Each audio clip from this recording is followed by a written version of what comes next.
नमस्कार, मी पंजाब डक. काय झालं, उत्तर महाराष्ट्राकडे काही भागामध्ये पाऊस पडलेला नाही. तर उत्तर महाराष्ट्रातल्या शेतकऱ्याला सांगू इच्छितो की 27, 28, 29 जुलैपर्यंत नंदुरबार जिल्हा, धुळे जिल्हा, नाशिक जिल्हा, चाळीसगाव तालुका, त्याच्यात रावेर, चोपडा, जळगाव जिल्हा, त्याच्यानंतर येवला, नाशिक या भागामध्ये म्हणजे 26, 27, 28, 29 पर्यंत चांगला जोराचा पाऊस पडणार आहे. शेतातून पाणी बाहेर निघणार आहे म्हणून हा अंदाज उत्तर महाराष्ट्रातल्या शेतकऱ्यांना लक्षात येतो. त्याच्यानंतर काय झालं की पश्चिम महाराष्ट्रामध्ये सोलापूर जिल्हा, सांगली जिल्हा, अहिल्यानगरचा काय भाग या भागामध्ये पाऊस पडलेला नाही. तर आज 26 तारखेला म्हणजे आज अहिल्यानगर भागामध्ये त्याच्यानंतर सोलापूर जिल्ह्यामध्ये करमाळा तिकडल्या भागामध्ये सोलापूर जिल्ह्यात खूप ठिकाणी आज जोराचा पाऊस सुरू होईल. रिमझिम काही ठिकाणी रिमझिम पडेल, कुठून शेताच्या बाहेर पाणी निघा म्हणून पश्चिम महाराष्ट्रातल्या शेतकऱ्यांनी हा अंदाज लक्षात घ्यायचा. त्याच्यानंतर आपण मराठवाड्याकडे बोलू.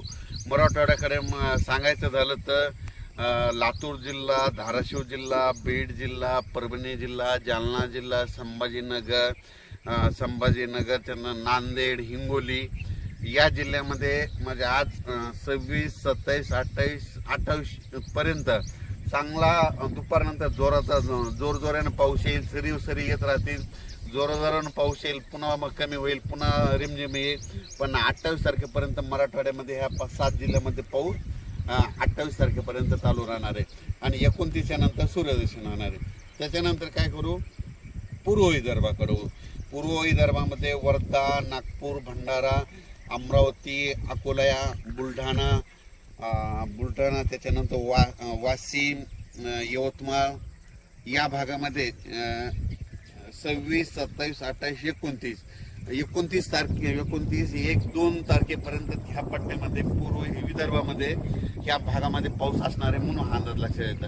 विदर्भातला पाऊस जरा 1-2 तारखेपर्यंत तिकडे मुक्कामच राहणार आहे म्हणून विदर्भातल्या शेतकऱ्यांनी हा अंदाज लक्षात येतो. थोडंफार काय होईल 28-29 नंतर ऊन पडेल, पण थोडा पाऊस विदर्भात ते चालूच राहणार आहे म्हणून हा अंदाज लक्षात येतो.